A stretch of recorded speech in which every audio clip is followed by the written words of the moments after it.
ஒரு வீடு சம்பாத்தியம் இவையுண்டு தானுண்டு என்போன், சின்னதொரு கடுகுபோல் உள்ளம் கொண்டோன் தெருவார்க்கும் பயனற்ற சிறிய வீணன். கண்ணலடா என் சிற்றூர் என்போர் உள்ளம், கடுகுக்கு நேர்மூத்த துவரை உள்ளம். தொன்னை உள்ளம் ஒன்றுண்டு தனது நாட்டு சுதந்திரத்தால் பிறர் நாட்டை துன்புறுத்தல். அவரவர்தம் வீடு நகர் காக்க வாயடியும் கையடியும் வளரச் செய்வார், மாம்பிஞ்சு உள்ளத்தின் பயனும் கண்டோம் என்று பாவேந்தர் பாரதிதாசன் பாட்டால் கொட்டியது அரசியல்வாதிகளை அல்ல, வாக்காள பெருமக்களாகிய நம்மைத்தான். பதவிக்கு வந்ததும் சுயநல சூறாவளியில் சிக்கி மக்கள் நலன் விடுத்து தம் மக்கள் நலனில் மட்டுமே அதீத ஆர்வம் கொண்டு செயல்படும் மனிதர்களை தலைவர்களாக ஆக்கியது யார்? அவர்கள் தலைவர்கள் ஆக்கப்பட்டது யாரால்? பெரும்பான்மை மக்களின் அலட்சியத்தால் தான் சிறுமதியாளர்கள் கையில் அதிகாரம் போய் சேர்கிறது. 100 பேர்கள் விலகி நின்று வேடிக்கை பார்த்தால் ஒருவன் கையில் கத்தி மினுங்கும். 5 பேர் சேர்ந்து அவனை பிடிக்க பாய்ந்தால் கத்தி கீழே பறக்கும். இந்த 5 பேர் ஒன்று சேர மாட்டார்கள் என்பது அந்த கத்திக்காரனுக்கு தெரியும். அதுதான் தப்பு செய்யும் தைரியத்தை வரவழைக்கிறது. என்ன பேசிக்கொள்கிறீர்கள் நீங்கள்? கல்லூரிகளில் கேட்கிறது I don't know politics. IT நிறுவனங்களில் ஒலிக்கிறது I don't want to know about politics.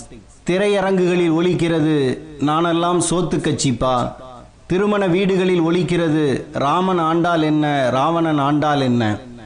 தெருவில் கேட்கிறது ஐயோ இந்த வெள்ளை வேஷ்டி கட்டியிருக்கிறவனை கண்டாலே பிடிக்கல, அவர்களே இவர்களேன்னு சொல்லி கழுத்தை அறுக்கிறாங்க. தொழிற்சாலைகளிலே ஒலிக்கிறது தேவையில்லாத பாலிடிக்ஸ் பேசி ஏன்பா டைம் வேஸ்ட் பண்ணுறீங்க, டீயே ஏறிச்சான் பாரு, ஜாலியாக செலவாவது பண்ணலாம். கல்லூரி விடுதிகளில் கேட்கிறது வந்தோமா படித்தோமா டிகிரி வாங்கினோமா கேம்பஸில் செலக்ட் ஆனோமா வேலைக்கு போனோமா கல்யாணம் முடித்தோமான்னு இரு.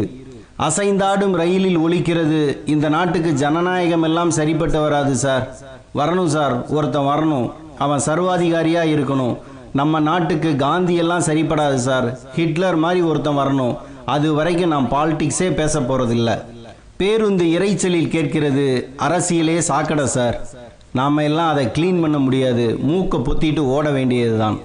வீட்டுக்குள் ஒலிக்கிறது எலெக்ஷன் அன்னைக்கு ஆஃபீஸ் லீவு, லக்ஸில் டிக்கெட் இருக்கான்னு பார்க்கணும். வாசலில் கேட்கிறது ஓட்டு போட போவேன், கூட்டமாக இருக்கான்னு பார்ப்பேன், கியூ பெருசாக இருந்தால் எஸ்கேப் ஆகி எஸ்கேப் போயிடுவேன். தமிழ் சமூகத்தில் சரளமாக ஆகிவிட்ட வாக்குமூலங்கள் இவை. இந்த வார்த்தைகளை கேட்காத காது கேட்காத காது. அவன் சொல்கிறான் நான் ஒருத்தன் மட்டும் ஓட்டு போட்டால் ஊர் திருந்திடுமா என்று. அவள் கேட்கிறாள் நான் ஒருத்தி மட்டும் ஓட்டு போடாமல் போனால் ஊர் கெட்டு போய்விடுமா என்று. இரண்டையும் கேட்கும் அரசியல்வாதி நினைக்கிறான் இவர்கள் இருவரும் இருக்கும் வரை நமது அரசியல் வியாபாரத்துக்கு எந்த தடங்களும் இல்லை என்று. அரசியல் என்பது ஒரு சிலரின் அப்பன் வீட்டு சொத்தல்ல, அது பொது சொத்து. பெரும்பான்மை மக்களால் அலட்சியப்படுத்தப்படும் அரசியல்தான் இந்தியாவுக்கு அன்று விடுதலையை வாங்கி கொடுத்தது, இன்று மெட்ரோ ரயிலை ஓட வைத்தது. நாளைய 24 மணி நேரமும் தடங்கள் இல்லாமல் மின்சாரத்தை எரிய வைக்க அரசியலால் மட்டுமே முடியும். சாதியால் எரியும் குடிசைகளை அணைக்கவும் அரசியலால் தான் முடியும், அரசியலால் தான் முடிந்தும் இருக்கிறது. சமூகத்தில் நாயினும் கீழாய் மிதிக்கப்பட்டு கிடந்த ஒடுக்கப்பட்ட மக்களுக்கு சமூக நீதியாக இடஒதுக்கீடு வழங்கி தூக்கிவிட்ட கட்சி எது? நீதி கட்சி. அறியாமை இருள் பரவி கிடந்த குக்கிராமங்களுக்குள் கல்வி விளக்கை கொண்டு போய் ஏற்றி வைத்த கட்சி எது? காங்கிரஸ் கட்சி. 6 கோடி தமிழ் மக்கள் வாழ்ந்த நிலத்துக்கு அதனுடைய மொழி இனத்தின் அடையாளமான பெயரை சூட்டுவதற்கு கூட விருதுநகர் சங்கரலிங்கம் உயிர்விட வேண்டிய இழி சூழ்நிலையை கடந்து தமிழ்நாடு வாழ்க தமிழ்நாடு வாழ்க தமிழ்நாடு வாழ்க என்று மும்முறை சட்டமன்றத்தில் முழங்கி பெருமையுடன் பெயர் சூட்டு விழா நடத்தியது யார்? திராவிட முன்னேற்ற கழகம். இது நடக்காமல் போயிருந்தால் மத்திய பிரதேசம், இமாச்சல பிரதேசம், ஆந்திர பிரதேசம் மாதிரி இது சென்ன பிரதேசமாக அடையாளம் இல்லாமல் போயிருக்கும். வயிற்றில் பசியும் மனதில் வறுமையும் குடியேறிய இடத்தில் படிப்பு படியேறாது என்பதால் சத்துணவு திட்டம் கொண்டு வந்து பள்ளி சாலைகளை அறச்சாலைகளாக மாற்றிய இயக்கம் எது? அனைத்து இந்திய அண்ணா திராவிட முன்னேற்ற கழகம். எனவே இவர்கள் எல்லாம் சாதனைகளை செய்துவிட்டு சரிந்தவர்கள் தானே தவிர மொத்தமும் வேதனை வரலாறுகளை கொண்டவர்கள் அல்ல. இவர்கள் சரியும் போது சரிப்படுத்தாமல் போனதற்கு பாதி பொறுப்பு மக்களுக்கும் உண்டு. ஏறுவதற்கு உயரமான தோள் கிடைத்தால் குள்ளமானவன் கூட அந்த உயரமானவனை காட்டிலும் அதிக தூரத்தை பார்ப்பான். இன்று அரசியல்வாதிகளாக ஆகி போனவர்களில் 90% பேர் ஏறுவதற்கு உயரமான தோள் கிடைத்தவர்கள் மட்டுமே.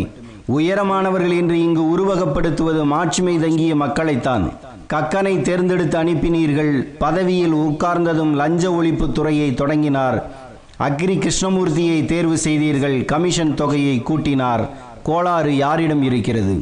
நம்முடைய கையில் இருப்பது வாக்குச்சீட்டு அல்ல, மாண்பு மிக்க வாழ்க்கை சீட்டு. இதனை மாயமான்களை காட்டி கவர்ந்து சென்று விடுகிறார்கள். மாயமானுக்கு மயங்கியும் விடுகிறோம். இப்படிப்பட்ட நமக்கு அரசியல்வாதிகளை பார்த்து கோபப்பட உரிமை இருக்கிறதா? எவ்வளவு பெரிய கர்ண பரம்பரை வள்ளலாக இருந்தாலும் மானத்தை அடுத்தவருக்கு தர சம்மதிக்க மாட்டான். இங்கே நாம் ஒவ்வொரு தேர்தலுக்கும் அடமானம் வைத்து கொண்டிருப்பது மானத்தை. பணத்துக்கான மரியாதையை எந்த யோகா மாஸ்டராலும் மாற்ற முடியாது. ஆனால் அந்த பணம் அறத்தால் வருகிறதா என்பதே முக்கியம். ஈக்கள் பழத்திலும் உட்கார்கின்றன, மலத்திலும் உட்கார்கின்றன என்றார் கண்ணதாசன். இத்தகைய வேறுபாடு தெரியாத இனமா மனித இனம்? மானுடராய் பிறப்பது அரிது என்றால் அவ்வை, மானுடனின் விலை 500 ரூபாயா? ஒரு பக்கம் அரசியலை அலட்சியமாக பார்க்கிறோம், இன்னொரு பக்கம் அரசியல்வாதிகளின் பணத்துக்கும் இலவச பொருளுக்கும் அலைகிறது மனம். இந்த ஊசலாட்டம்தான் நாட்டை இந்த கதிக்கு கொண்டு போய் நிறுத்தி இருக்கிறது. மன்னராட்சியில் ஒரு இளவரசியின் கொடுமையை காட்டிலும் பொது நலனுக்கு கெடுதல் ஏற்படுத்தக்கூடியது என்ன தெரியுமா? மக்களாட்சியில் வாக்களிக்கும் மக்கள் அதில் ஈடுபாடு இல்லாமல் இருப்பதுதான் என்றான் பிரான்ஸ் மாண்டெஸ்கியூ. மாற்றம் வர வேண்டுமானால் எல்லோரும் மாறுவோம். அரசியலை பார்ப்போம், அரசியலை கேட்போம், அரசியலை பேசுவோம்.